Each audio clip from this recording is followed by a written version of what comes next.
Business facilitator ஏன்னா யாருன்னா business facilitator ஒரு பிசினஸ் கரஸ்பாண்டன்ட் டு பேங்கிங் கம்பெனினா யாருன்னா பேங்கிங் கம்பெனி அவங்கள நாமினேட் பண்ணி ரூரல் ஏரியாவுக்கு அனுப்பி விடுவாங்கடா. எதுக்குன்னா to guide the people in the rural area to understand the benefits of the banks. என்னெல்லாம் பேங்க் மூலமா அவங்க என்னெல்லாம் பெனிஃபிட் ஆகலாம். Okay. And in order to frame up a business facilitator model to increase the usage of the rural people. ஓகேவா கண்ணா? Rural பீப்புளும் பேங்க்ஸை வந்து use பண்ணிக்கணும் அப்படின்னு சொல்லிட்டு ஒரு ஆளை கனெக்ட் பண்ணி விடுற ஆள் பேர் தான் பிசினஸ் ஃபெசிலிட்டேட்டர் ஒரு பிசினஸ் கரஸ்பாண்டன்ட். பேங்கிங் கம்பெனி மட்டும் கிடையாது கண்ணா, அந்த இன்சூரன்ஸ் கம்பெனிலயும் அந்த மாதிரி பண்றாங்க. ஓகேவா? இவங்களோட சர்வீசஸ் பை எனி ஃபெசிலிட்டேட்டர் வந்து இஸ் எக்ஸம் ஃப்ரம் டாக்ஸ். இதுதான் வந்து 39வது.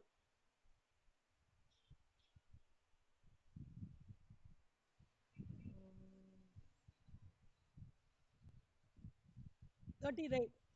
ஓகேவா? 39A என்ன சொல்றாங்கன்னா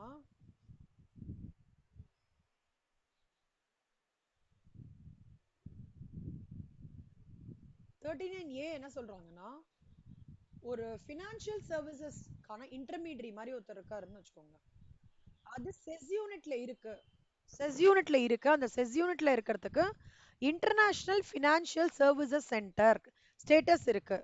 இன்டர்நேஷனல் ஃபினான்ஷியல் சர்வீசஸ் சென்டர்னா ஸ்டேட்டஸ்னா என்ன அர்த்தம்னா அவரோட கவர்மெண்ட் ஆஃப் இந்தியா பெர்மிட் பண்றாங்க. ஓகே. இல்ல யாருக்கு அந்த எஃப்எஸ்சி ஸ்டேட்டஸ் கிடைக்கும்னா ஒரு ஆளு இந்தியாவுக்கு அவுட் சைடா ரெசிடென்ட்டா இருந்து ஃபெமா ஆக்ட்ல அவுட் சைடு இந்தியாவில் அவர் ரெசிடென்ட் இன் ஃபெமா ஆக்ட்ல இருந்ததுனாக்கா ஃபாரின் எக்ஸ்சேஞ்ச் மேனேஜ்மெண்ட் ஆக்ட் இல்ல whose registered under IRDA insurance development corporate insurance regulatory development authority of இந்தியாவுக்கு உள்ள அந்த பர்சன் வந்து ரிஜிஸ்டர் ஆயிருந்தாலோ இல்ல செபி கீழே ரிஜிஸ்டர் ஆயிருந்தாலோ இந்த நாலுத்துக்கு கீழே ரிஜிஸ்டர் இருக்கிற பர்சனை தான் என்ன சொல்லுவாங்கன்னா the person with international financial services ஸ்டேட்டஸ்ன்னு சொல்லுவாங்க. ஓகேவா? எந்த ஒரு சர்வீஸ் ஒரு ஃபினான்ஷியல் சர்வீசஸோட இன்டர்மீடியரி வந்து செஸ் யூனிட்ல இருந்து அவங்களுக்கு இன்டர்நேஷனல் ஃபினான்ஷியல் சர்வீசஸ் ஸ்டேட்டஸ் இருந்ததுன்னா ஓகே அந்த பர்சன் ஒரு அவுட் சைடு இந்தியா ஒரு கஸ்டமருக்கு ஒரு சர்வீஸ் கொடுக்குறாங்க இந்த contact of financial services in currency other தான் இந்தியன் ருபீனா அந்த சர்வீசஸ் எக்ஸம் ஃப்ரம் டாக்ஸ். நான் திருப்பி சொல்றேன் பாருங்க நல்லா. 39A இது services by an intermediary of a financial services, okay, who's located in a SEZ unit special economic zonesல இருந்து அவருக்கு இன்டர்நேஷனல் ஃபினான்ஷியல் சர்வீசஸ் ஸ்டேட்டஸ் இருந்ததுன்னா அவரோட சர்வீஸ் ஒரு அவுட் சைடு இந்தியாவுக்கு கஸ்டமர் அவர் கொடுக்கறாரு இந்த contact of exchange currencies other தான் இந்தியன் ருபீஸ்னா அவரோட சர்வீசஸ் எக்ஸம் ஃப்ரம் டாக்ஸ்.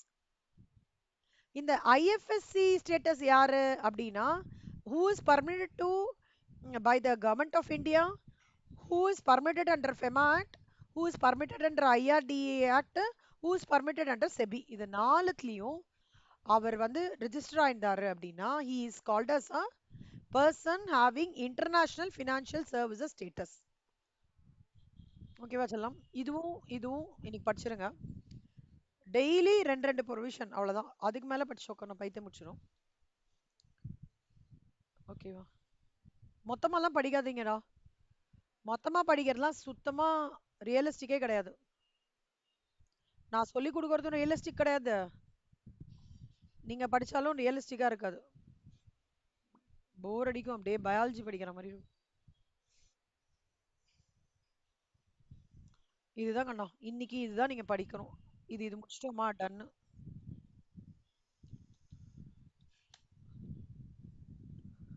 இப்போ ரெண்டு சம் போடலாம். இதுல ரெண்டு சம் சொல்லி தரேன்.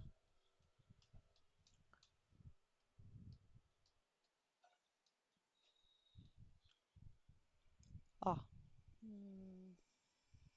State whether following services are exempted or not.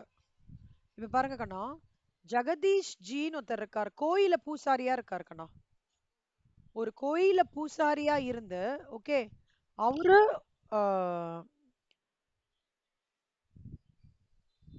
ஒருத்தர்கிட்டேருந்து ஒரு அமௌண்ட் கேக்குறாரு.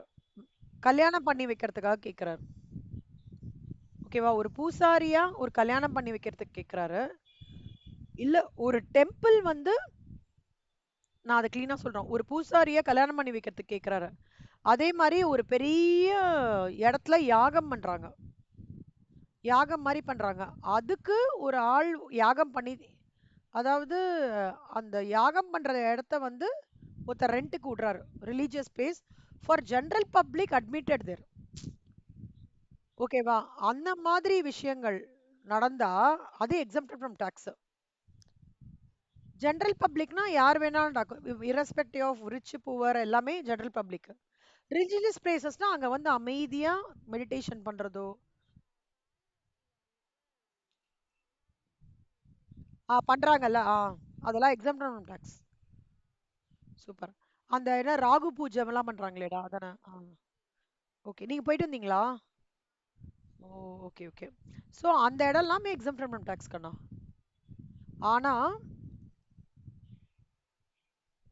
ரெண்டு மூணு இது இருக்குடா, எக்ஸெப்ஷன்ஸ் இருக்கு. நான் ஒரு ரெண்டிங் ஆஃப் ரூம், ஓகே, 1000 ரூபாய்க்கு மேல ஒரு ரூம் ரெண்ட்டுக்கு விடுறேன்னு வச்சுக்கோங்களேன். அது இல்ல கல்யாண மண்டபத்தை ரெண்ட்டுக்கு விடுறேன். அது 10,000க்கு மேல ரெண்ட்டுக்கு விட்டாலும், இல்ல ஷாப்ஸ் இருக்கு பாத்தீங்களா, ரெண்ட்டுக்கு விடுற ஷாப்ஸ், அது 10,000க்கு மேல ஒரு மந்த்துக்கு. கல்யாண மண்டபம் ஒரு நாளைக்கு ரெண்ட்டுக்கு விடுற ஷாப்ஸ் ஒரு மந்த்துக்கு 10,000க்கு மேல இருந்தா டாக்ஸபிள். மண்டபம் less than 10,000 exemptடா. Room rent less than 1,000 exempt per day. Renting of shops less than 10,000 exempt per month. புரியுதா கண்ணா? இது ஆமா, இந்த ஃபர்ஸ்ட் கேட்டகரி எக்ஸாம்ட். ஏன்னா அவரு அவரு அவரு பூஜாரி, அவர் வேலையே இந்த மாதிரி கல்யாணம் பண்ணி வைக்கிறது, அதனால எக்ஸாம்ட். அதே மாதிரி டெம்பிள் வந்து ப்ரொவைடிங் 750 ரூபா ஒரு டேன்றான். 1000 ரூபாய் வரைக்கும் எக்ஸாம்ட். இதுவே 1550 ரூபா இருந்தானாக்கா ஆ கம்யூனிட்டி ஹால் 19,000 ரூபாய், அதனால நாட் எக்ஸம்ட். இதுவே 9,000 ரூபாய் இருந்தா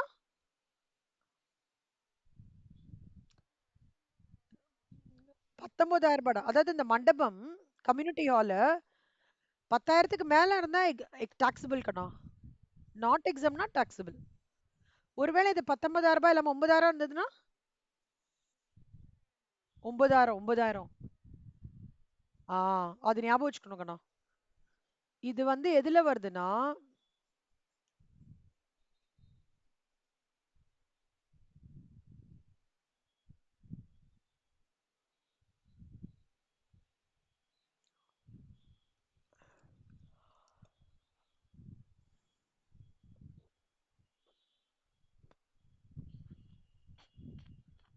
இதுல வருங்கண்ணா. சேரிட்டபிள் அண்ட் ரிலீஜியஸ் ட்ரஸ்ட்ல பாருங்க 13, இது பாருங்க, தோ 13ல வருது. புரியுதா உங்களுக்கு?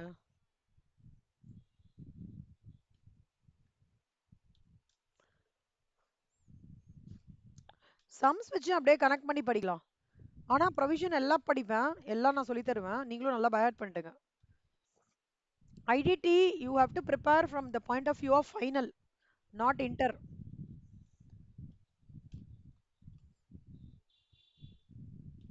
அடுத்த சம் பாருங்க செல்லம். Determine the taxable value of supply under GST law with respect to each of the following independent services. இவங்கெல்லாம் வந்து ரிஜிஸ்டர்ட் பர்சன்ஸ்டா, அவங்க இந்த சர்வீசஸ்லாம் பண்றாங்களாம். இவங்க பண்ற அமௌண்ட்டுக்கு ஜிஎஸ்டி வருமா வராதான்னு கேக்குறாங்க. நல்லா ஞாபகம் வச்சுக்கோங்க செல்லம். யோகா கேம்புக்காக இங்க பாருங்க, என்ட்ரி 39ல கொடுத்துருக்கான் பிசினஸ் ஃபெசிலிட்டேட்டர் பத்தி. ஓகே, அதே மாதிரி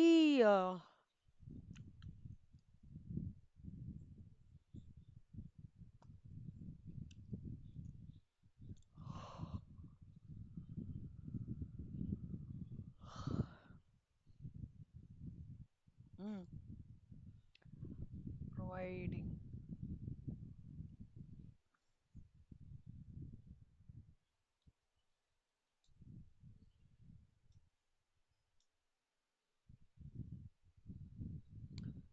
என்ன clause 12 AA கண்ணா 12 AA படி அவங்க என்ன சொல்றாங்கன்னா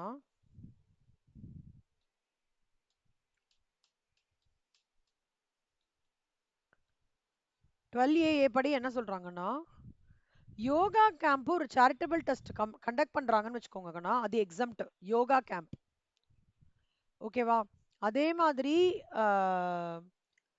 ஸ்டெம் செல்ஸ் கேள்விப்பட்டிருக்கீங்களாடா இல்ல இப்ப குழந்தை பிறந்ததுன்னு வச்சுக்கோங்களேன் குழந்தை பிறந்த உடனே ஸ்டெம் செல்ஸ் வச்சிருப்பாங்க அது வந்து பிளட் பேங்க்ல வந்து ப்ரிசர்வ் பண்ணுவாங்க அது எதுக்கு பண்றாங்கன்னா அதே ஜீன்ல ஃபேமிலியில வேற யாராருக்கும் கேன்சரோ இல்ல பிரெயின் டியூமரோ வந்தா அந்த ஸ்டெம் செல்ஸ் வச்சு அவங்களை காப்பாத்திடலாம் அது வந்து அந்த மாதிரி ஒரு அந்த ஸ்டெம் செல்ஸ் ப்ரிசர்வ் பண்றாங்கன்னு வச்சுக்கோங்களேன் அது எக்ஸாம்ட் 73ல சொல்லியிருக்காங்க என்ட்ரி 733ல services provide by cord blood banks by way of preservation stem cells or any other services relate to preservation அது எக்ஸாம்ட் அதே மாதிரி இப்ப நம்ம படிச்சோம் தெரியுமா 13 லைன்ல ஒரு பிசினஸ் கரஸ்பாண்டன்ட் ரூரல் பேங்க்ல வந்து ஒரு சர்வீசஸ் பண்றாரு அவங்களுக்குலாம் எக்ஸ்பிளைன் பண்றாரு சேவிங்ஸ் பேங்க் அக்கௌண்ட் பத்தி ஃபார்மர்ஸ்க்குலாம் எக்ஸ்பிளைன் பண்றாருன்னா அது எக்ஸம்ட் 1 lakh எக்ஸம்ட் ஸோ நீங்க எப்படி எழுதணும்னா இது பர்டிகுலர்ஸ் போட்டு என்ட்ரி ஞாபகம் இருந்தா எழுதுங்க அது ஞாபகம் இல்லைன்னா எழுத வேண்டாம் ஆனா தப்பா எழுதிடாதீங்க அமௌண்ட் போட்டு எக்ஸாம்டா எக்ஸாம்ட்னா எக்ஸாம்ட் டாக்ஸபிள்னா அமௌண்ட் போட்டுருங்க அவ்வளவுதான் இப்ப இந்த யோகாவா இருக்கட்டும் அந்த பிசினஸ் ஃபெசிலிட்டேட்டரா இருக்கட்டும் blood bank preservation of stem cells மூணுமே எக்ஸாம்ட்டுக்கண்ணா ஆனா நீங்க இந்த ஆர்ஜே பாலாஜி பாத்திருக்கீங்களா கிரிக்கெட் பாப்பீங்களா பார்க்கணுமே ஏன் பார்க்க மாட்டீங்க நீங்க டாடா டாடா என்னதான்டா இன்ட்ரெஸ்ட் உனக்கு என்ன சாங்ஸ் கேட்பீங்க இளையராஜாவா ஓ யார் இளையராஜா பிடிக்குமா ஏஆர் ரஹ்மானா சூப்பர்ரா எந்த சாங் ரொம்ப கேட்டுட்டே இருப்பீங்க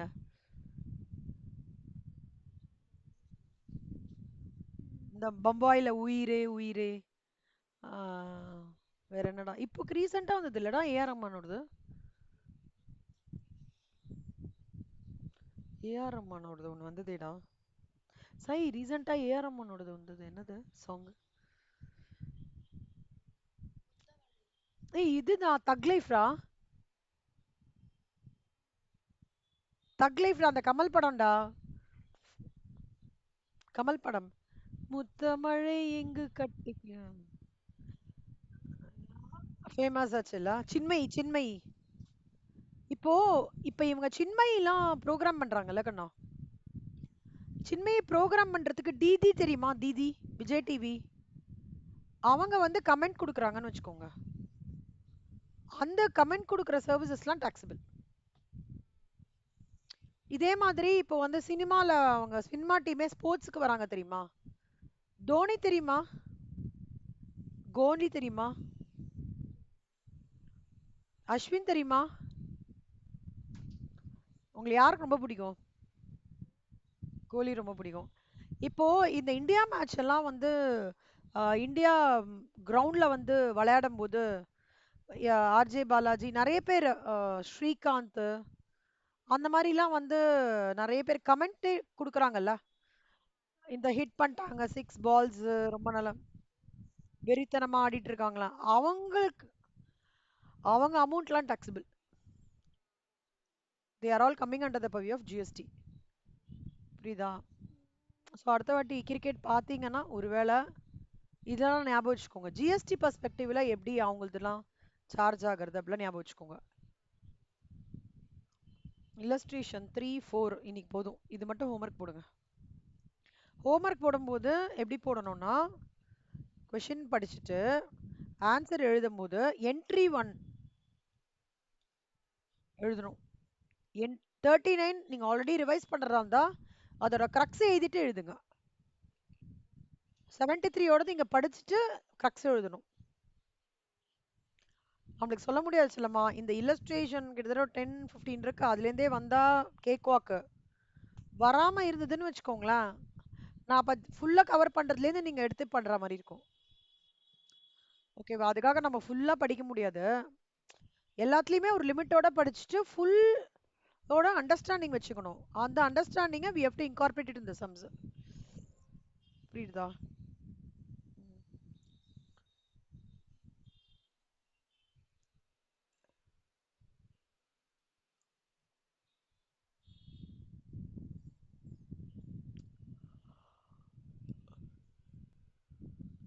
இதெல்லாம் ரொம்ப ஈஸியா இருக்கும் ஷிவானி.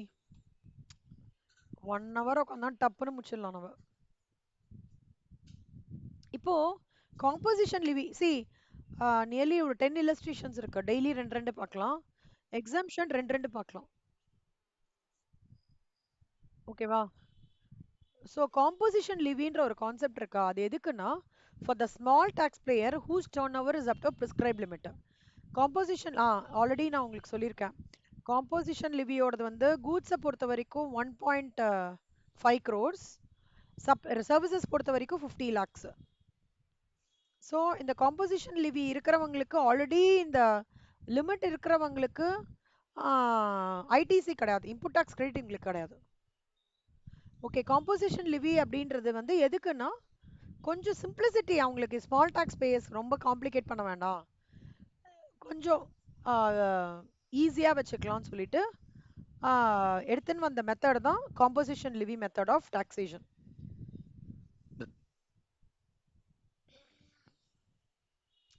அதாவது ஒவ்வொரு இன்வாய்ஸ்லயும் அவங்க டாக்ஸ் பே பண்ணாம they have to pay the tax at a prescribed percentage of turnover. Shivani, இதை அண்டர்லைன் பண்ணிக்கோங்க ஷிவானி, எம்சிக்யூல வரும். An eligible person opting to pay tax under the composition scheme shall, instead of paying tax on every invoice at the specified rate, pay tax at a prescribed percentage of his turnover. Good.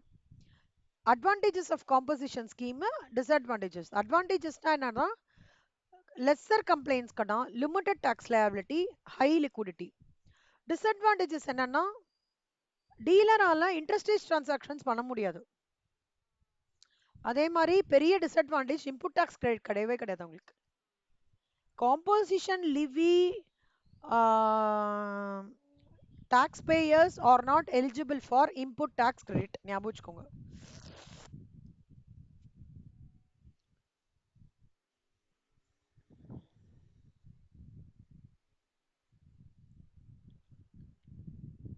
இப்போ ஒரு கம்பெனிக்கு 2 business register ஆயிருக்குடா. ஒன்னு கேரளால, ஒன்னு கோவால. கேரளால mobile devices, கோவால வந்து ரெஸ்டாரண்ட் வச்சிருக்காரு. இந்த கம்பெனியால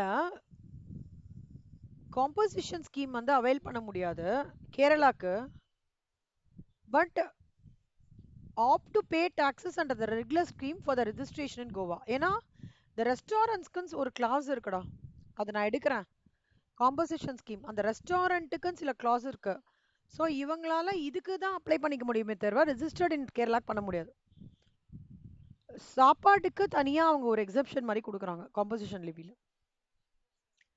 அப்புறம் கேஷுவல் டாக்ஸபிள் பர்சன் அப்படின்னு ஒருத்தர் இருக்கார். அவர் யாருன்னா அவருக்குன்னு ஒரு பிரின்சிபல் பிளேஸ் ஆஃப் பிசினஸ் இருக்காது, ஃபிக்ஸட் பிளேஸ் ஆஃப் பிசினஸே இருக்காது. இங்க இருப்பாரு, அங்க இருப்பாரு, அங்க இருப்பாரு, இங்க இருப்பாரு, எங்க வேணாலும் இருப்பாரு. தூணிலும் இருப்பார், நாடோடி மாதிரி கரெக்ட். தூணிலும் இருப்பார், தொழுமையிலும் இருப்பார். அதாவது but he does the supply of goods and services and he does the extended business. அவர் பிரின்சிபலா இருக்கலாம், ஏஜென்ட்டா இருக்கலாம், எந்த கெப்பாசிட்டில வேணா இருக்கலாம். ஆனா அவருக்கு ஒரு ஃபிக்ஸட் பிளேஸ் ஆஃப் பிசினஸ் இருக்காது. அவர் தான் என்ன சொல்லுவாங்கன்னா கேஷுவல் டாக்ஸபிள் பர்சன். செம்ம இம்பார்ட்டன்ட்ரா இது, ரொம்ப ரொம்ப இம்பார்ட்டன்ட் கொஸ்டின். இதெல்லாம் ரொம்ப basics. Casual taxable person, input service distributor, electronic commerce operator, composition levy dealers, zero rated supply, ses unit,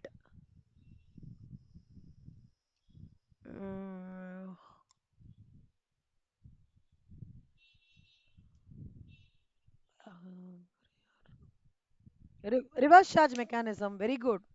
Reverse charge, you picked up my mind. இவங்க இந்த வேர்ட்ஸ் எல்லாம் இருக்குல்ல, ரொம்ப ரொம்ப ரொம்ப இம்பார்ட்டன்ட்.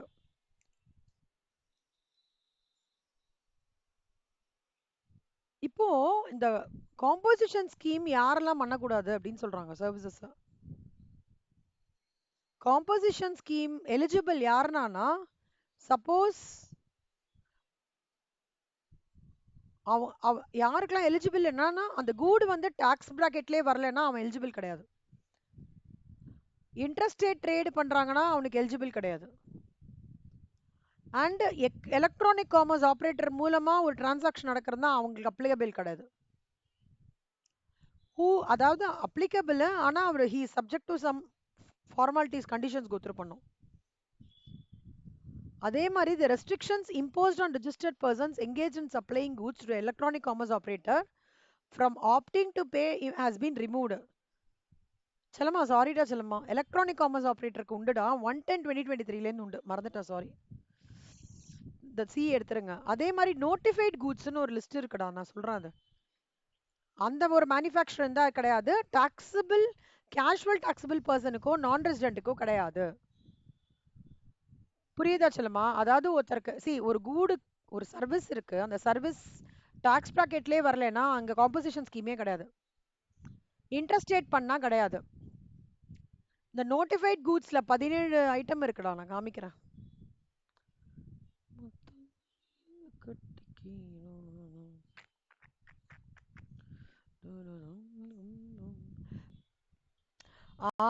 இந்த படம் எடுத்தாங்க இல்லடா, அவங்க தான் இந்த படம் எடுத்தாங்க.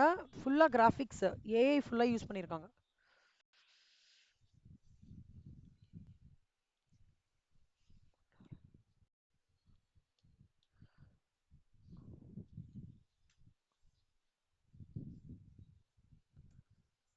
இங்க பேர் இருக்கணும்.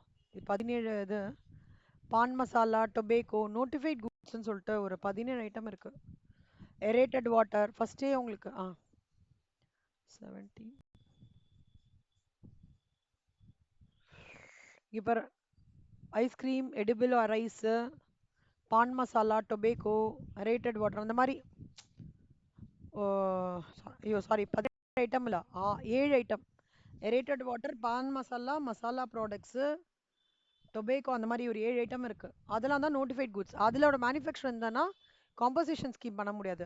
உங்களோட டர்ன் ஓவர் ஆஃப் கூட்ஸ் 1.5 க்ரோஸுக்கு இருந்தாலும் கம்மியாக இருந்தாலும் பண்ண முடியாது. டாக்ஸ் கேஷுவல் டாக்ஸபிள் பர்சனாக இருக்கக்கூடாது, நான் ரெசிடென்ட். இங்கே அக்ரிகேட் டர்ன் ஓவர் அப்படின்ற வேர்டுக்கு மீனிங் என்ன இப்போ சொல்ல போகிறேன். அக்ரிகேட் டர்ன் ஓவர்னா என்ன அர்த்தம்னா, எல்லா டாக்ஸபிள் சப்ளைஸும்ன்றா. ஓகே, எல்லா எக்ஸாம் சப்ளைஸும், எல்லா export of goods and services, எல்லா interstate of supply of persons having same PAN number, இந்த நாலுத்தை தான் என்ன சொல்லுவாங்கன்னா அக்ரிகேட் வேல்யூன்னு சொல்லுவாங்க. பட் இந்த எக்ஸாம் சப்ளைஸ்ல இந்த டெபாசிட்ஸ், லோன்ஸ், எக்ஸ்டெண்டிங் அதெல்லாம் எக்ஸ்க்ளூட் ஆயிடும், அதெல்லாம் வராது. அதே மாதிரி this excludes union territory tax, central tax, state tax, integrated taxes. அது ஞாபகம் வச்சுக்கோங்க, இது முக்கியமானதுக்குன்னா ரொம்ப ரொம்ப important.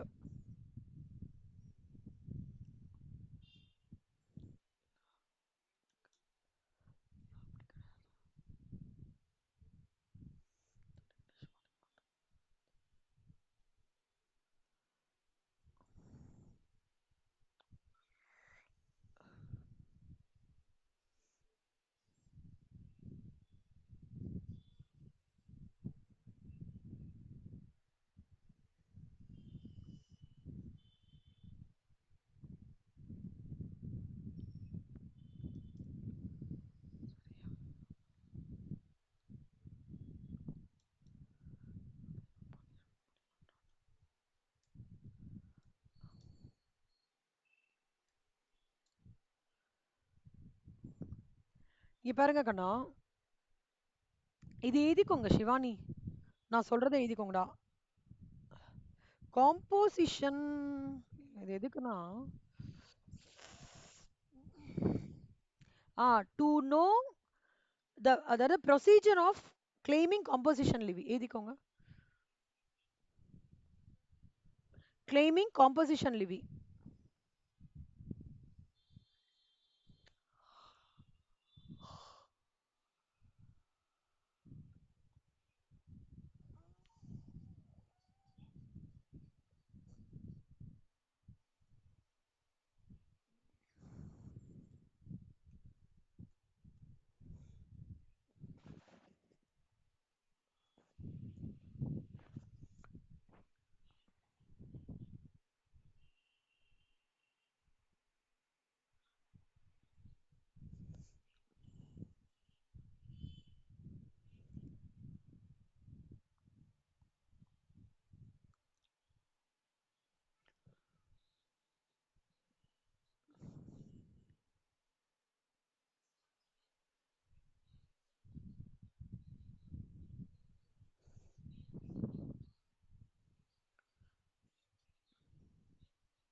எழுதிட்டீங்களா? Step 1, find aggregate turn over.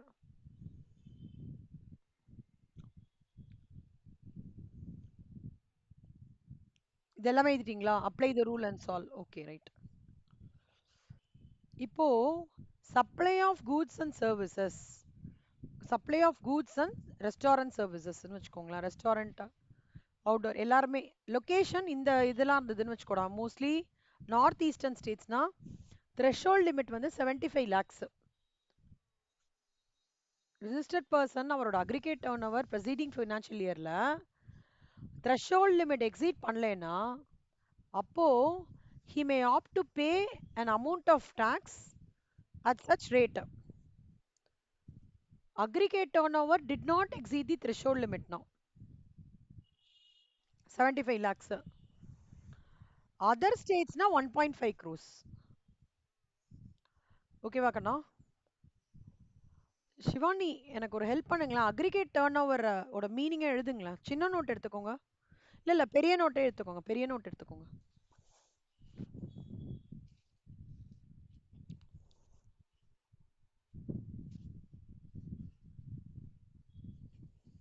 Aggregate turnover for the purpose of computing tax according to section 2 subsection 6 taxables இதெல்லாம் இது அப்படியே காப்பி பண்ணுங்க கண்ணா.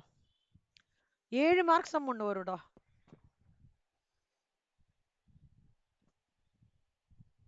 அதோட கீவேர்ட் இது. பட் இது ஃபுல்லா படிச்சாதான் இந்த எக்ஸ்க்ளூடிங்லாம் தெரிஞ்சுக்க முடியும்.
ஓகேவாமா? ரைட். இப்போ த்ரெஷ்ஹோல்டு எழுத வேண்டாம். ஃபர்ஸ்ட் நான் சொல்றதை அப்சர்வ் பண்ணிக்கோங்க.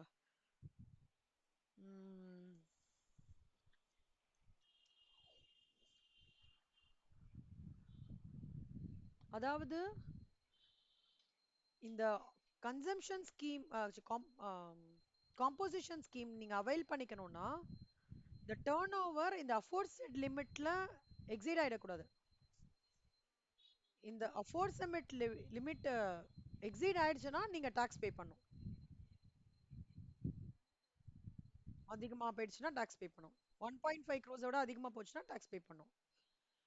ஓகேவா? Manufacturers and traders are allowed to supply with the supply of goods restaurant higher of the following 10% of the turnover in a state or 5 lakhs whichever is higher.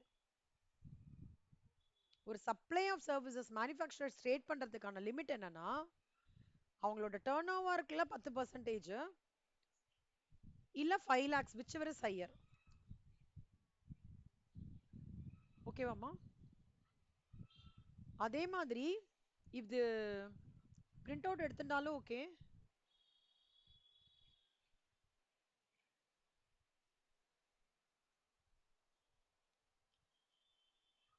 இப்போ இங்க கொடுத்துருக்காங்கல்ல இந்த case ஜிஎஸ்டிலாம் இப்போ restaurant manufacturer other than அந்த notified கூட்ஸ்லாம் அவங்க 1% of the turnover. ட்ரேடர்ஸ்க்குன்னா 0.5% CGST 0.5% SGST. Restaurant சர்வீஸ்ல நம்ம எப்பவுமே பார்த்துருக்கோம் 2.5% 2.5%. கரெக்டா? சர்வீசஸ் அதர் தேன் ரெஸ்டாரண்ட் வந்து 6%. ட்ரேடர்ஸ்க்கும் மேனுஃபேக்சரர்ஸ் அதர் தேன் இந்த மேனுஃபேக்சரர்ஸ் வேற ட்ரேடர்ஸ் வேற ஞாபகம் வச்சுக்கோங்க. ரெஸ்டாரண்ட் சர்வீசஸ் ஹோட்டல் தவிர இருக்கிற அதர் சர்வீசஸ்லாம் 6%. புரியுதாடா? இந்த இல்லஸ்ட்ரேஷன் 11 பாருங்க கண்ணா. ரித்தீஷ் அஸ்ஸாம்ல இருக்காரு. For the preceding financial year இந்த இன்ஃபர்மேஷன் கொடுக்குறாங்க. You are required to find out the aggregate turnover for the purpose of eligibility of composition levy scheme. அவங்களுக்கு composition levy scheme eligible பண்றதுக்கான aggregate turnover நம்ம இப்ப calculate பண்ணி அவங்க composition levy schemeல எலிஜிபிளா இல்லையா அப்படின்றத இப்ப நம்ம சொல்லணும். First value of taxable outward supplies out of which 10 lakh இன்ட்ரெஸ்டட்ன்றான். ஓகேவா? இப்போ நீங்க இங்க பாத்தீங்கன்னு வச்சுக்கோங்க 75 lakhs ஃபுல்லா டாக்ஸபிள் அவுட்வர்ட் சப்ளைஸ் ஃபுல்லா இருக்கானா? ஃபுல்லா இருக்கு. இன்வர்ட் சப்ளைஸ் தான் எக்ஸ்க்ளூடட். அதே மாதிரி exam supply received as interest 30 lakhs இதுக்கு 40 தான் எடுத்துக்கணும். 70 minus 30. ஏன்னா இன்ட்ரெஸ்ட் ஆன் லோன்ஸ் வந்து எடுத்துக்கூடாது. Inward supplies on which he is liable to pay reverse charge mechanismல is liable to pay னா எடுத்துக்கூடாது. இந்த value will not come under the part of aggregate supply aggregate turnover. ஓகேவா கண்ணா?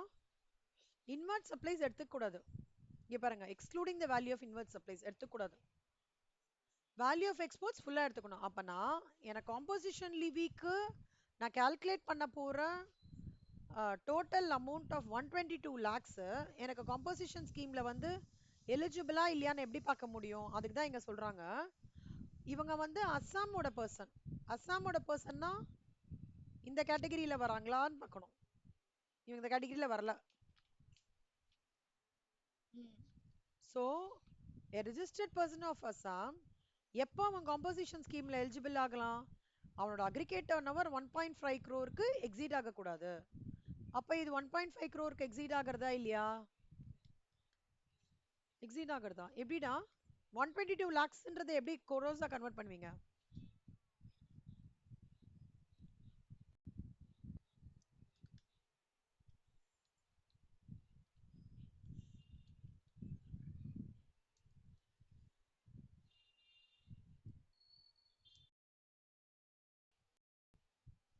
$1.22 crores. புரியுதா? வந்துட்டா conversion மறந்துடுச்சா? 122 lakhsனா 1.22 crores. But நம்மளோட threshold limit என்ன? 1.5 crore வரைக்கும் டர்ன் ஓவர் இருந்ததுன்னா காம்போசிஷன் லிவி ஆஃப் பண்ணிக்கலாம். கரெக்டா? ஸோ அக்ரிகேட் டர்ன் ஓவர் என்ன? 122 lakhs. நம்மளோட threshold லிமிட் என்ன? இவர் யாரு? எந்த இண்டஸ்ட்ரி அப்படின்றது சொல்லல. அப்ப ஜென்ரலா சர்வீசஸ் எடுத்துக்கலாம். ஓகே, சர்வீசஸ் எடுத்துக்கலாம். 1.5 crores. அப்ப இது 1.2 crores-உம் 1.5 crores-உம் கம்பேர் பண்ணலாமா? threshold limit இதுவா இருக்கா? ஆகல. So it does not cross threshold limit. Since it does not cross threshold limit, composition levy can be claimed. புரியுதாடா? So what is the conclusion? Composition levy can be claimed by Mr. Ritesh. ஓகேவா? புரிகிறதா?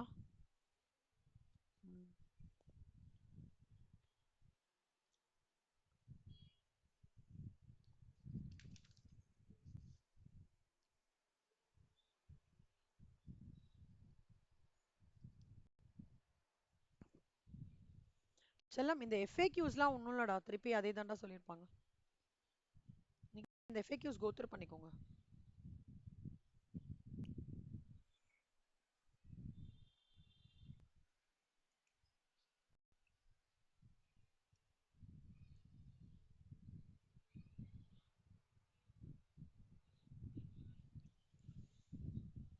அவ்வளோதான் செல்லம்மா, முடிச்சிட்டோம் 5.2. ஆனா daily அந்த ஒன்று ரெண்டு ரெண்டா cover பண்ணுவோம், ரெண்டு ரெண்டு எக்ஸாம்ஷன். ஸோ இன்னைக்கு என்ன உங்களுக்கு ஒர்க் சொல்லுங்க.